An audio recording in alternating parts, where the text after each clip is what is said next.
Good morning, my homies. We're at Hammond's right here. Actually grabbed a few things. We're gonna do some wacky rigging and hang out with my boy Tim. Tim, say what's up. Tim is an epic stick and owner of Hammond's Fishing, and he's gonna take us out and kind of show us some tips and tricks on Lanier. I have a blast here. I have had a blast. I learned so much, and Tim is such a great teacher. So we're gonna see if we can pick his brain about catching spotted bass in the spring on beautiful Lake Lanier. I think George likes Tim more than he likes me. He's always running over to him. George, such your buddy. Whoa, yeah, that's crazy crackhead lady. It's gonna be a good day. Put a 3/32 weight in that one. This one right here, I'm rigging up completely different than the other one. I'm no O-ring on this one. I'm just going straight through the side. This is gonna be my dock rig, my shallow rig. It's really simple, better hookups, but you cannot roll this around brush. So this time of year, it's real small shakes. I want that worm to look like it's doing this in the water, not this. There's nothing down there with 57-degree water temperature jumping all around like that. That's just not the case. So I'm putting real small pops in the rod, real tiny pops. More subtle dragging, little small pops. Now as the water warms up, you can increase those pops and just shake the crap out of it. But we're doing real small pops. If you look right here, we're just sitting around the edge of a hump, and we're just trying to catch the center of it and working our way around it, fan casting. It'd be really nice if Mikey would get something in the water so he could catch a fish. Tim is hooked up. Oh, wait, what'd you do, Tim? He's got a friend with him. Drop down next to him. This might be a good fish, bro. I think it is. Good one. Oh, son! You want me to grab him or you got him? I think Boggs got him. There we go. There we go. Lick sandwich, dude. That is definitely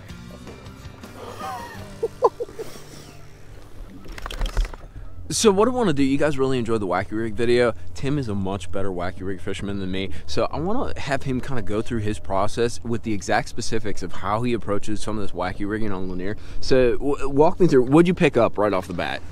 So basically, I throw two different wacky rigs. I got a brush rig with an O-ring because it comes through the brush better. Now you're going to lose more fish on this rig, but it comes through the brush better. So we're just coming out. We stopped on a deep hump here. All right, and I'm just searching for it now. I've got a couple of marks there. It could be old, but I know that blue one is not. And you're about to see the brush right there. So we got a lot of fuzz because we have a lot of pollen in the water right now. But that's about 65, 70 feet out. I'm just gonna make my cast right down that line. We got a little wind coming this way, so I'm just gonna hit spot lock and let it adjust us. And this is deep. We're 35 feet. This is definitely a deeper hump here.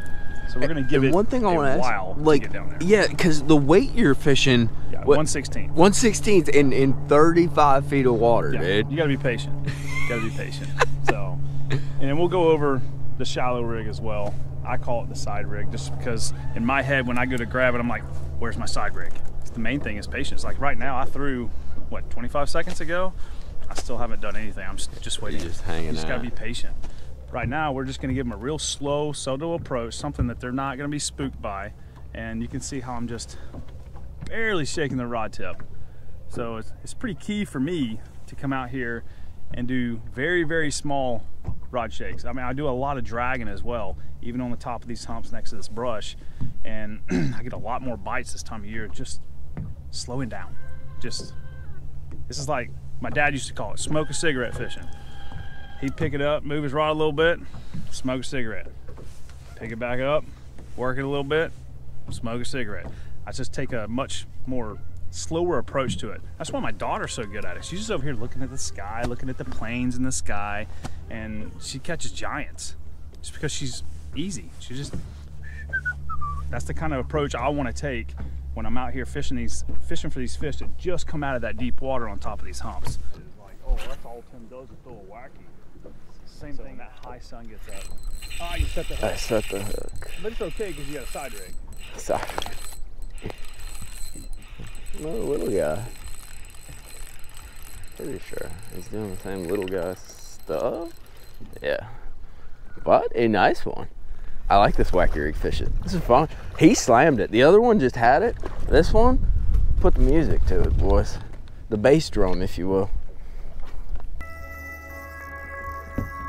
There we go. Oh, he come off. Come on, Tim. You're a pro, bro. Hit the tail.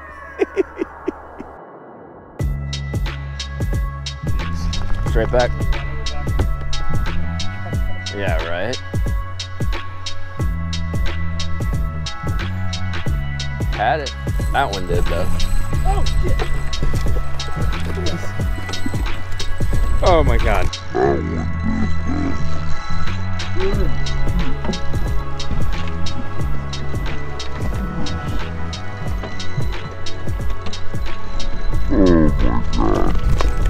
Tim with the save, me with the fish. I got you, buddy. I don't even know. And George, I got you a fish. I got you a fish.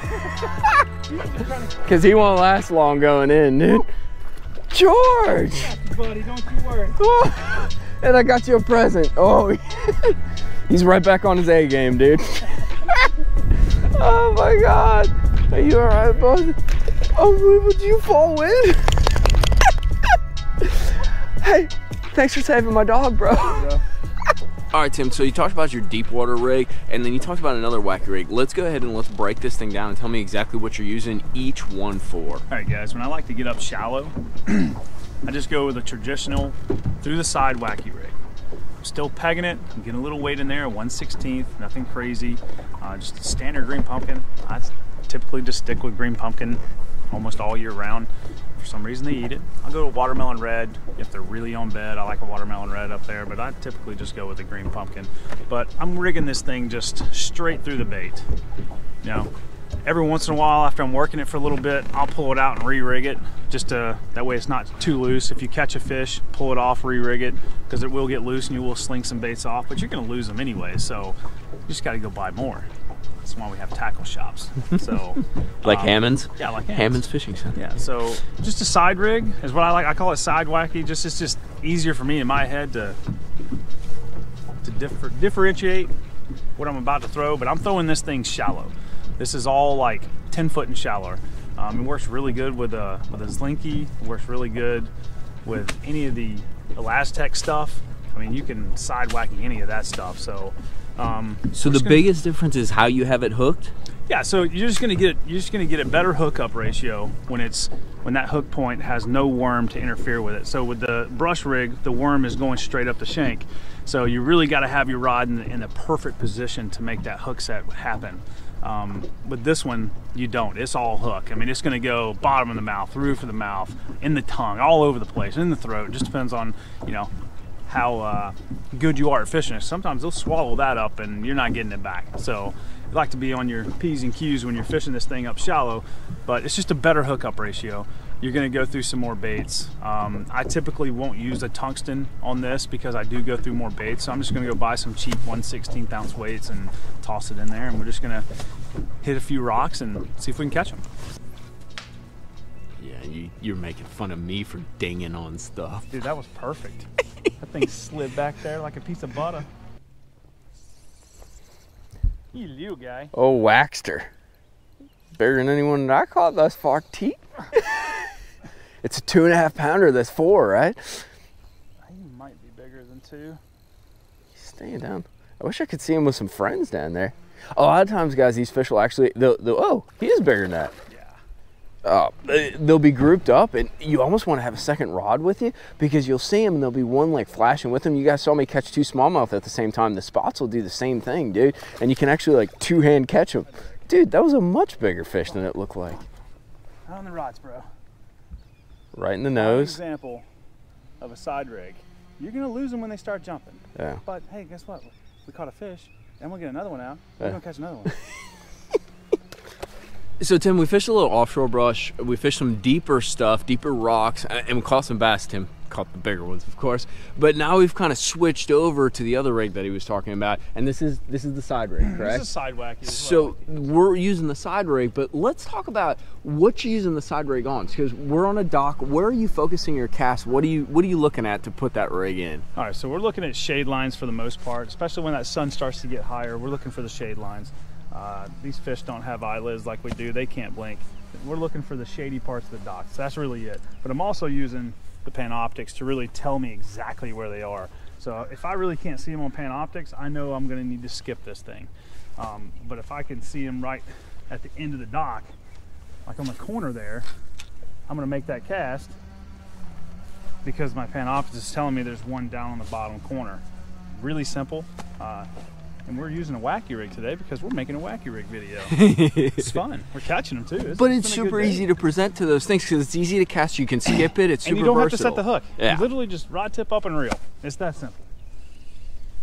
So that's the whole thing. We're just trying to pick these docks apart, but we're using the live scope to tell us where they're at. It's really simple. So we can use that live scope. There's one all the way in the back. It's just with that kind of pontoon, I mean that kind of float is really hard. You got a little tiny window right there to skip on. So, and to be honest with you, I'm not that great of a skipper. I can try.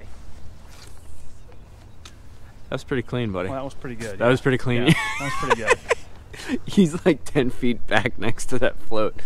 So we're gonna wrap up this video, but I wanna give you guys a couple reasons to try Tim's wacky rig system. Check out these beast linear spots, dude. None of which caught by me, but Tim is a hammer, so that's what happens when you fish with a hammer. Dude, that is 2 certified 4-pounders right there, boys. Let's get these beautiful fish released here.